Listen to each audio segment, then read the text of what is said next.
Going back to what you said, John Henry, about, John Carmack was programming games like Doom, right, in the 90s, which was a very different thing from what Director was doing.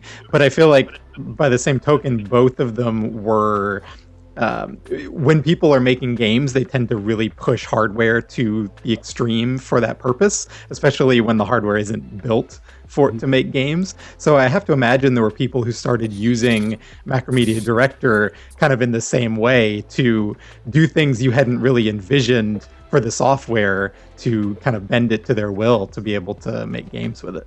Yeah, it was games and just other like marketing stuff, encyclopedias and people.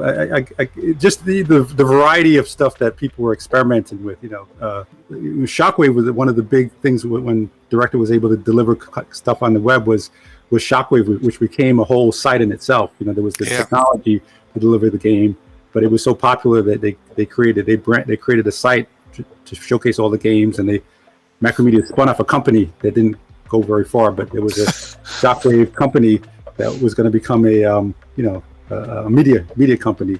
And I think they hired those crazy cartoon guys, the South Park guys, yeah.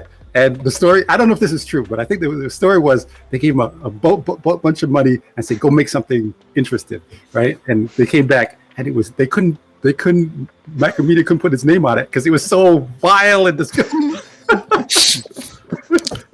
Yeah, you have to be really careful with developers when you tell them make something interesting. You're never sure what you're going to get on there. Yeah. I mean, one of the reasons why I have such a good time at work at Nightdive is because the games that were created then, nobody told us we couldn't do it, so we just did it.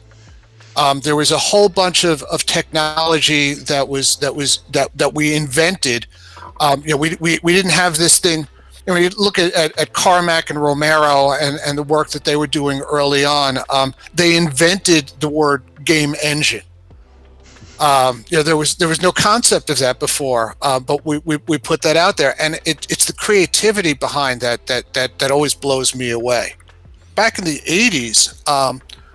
We were really wrestling with the question of whether the stuff that was created on computers could be considered art.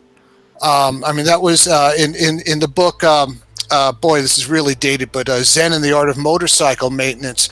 There's a whole discussion about whether things should be considered art or not if you make them on a computer, as though the tool that you use in any way impacts the creative impulse. It doesn't. It's kind of agnostic. You can create anything. You can create music using water glasses, right? I mean, you don't have to be limited to what people traditionally identify as the instruments of your trade.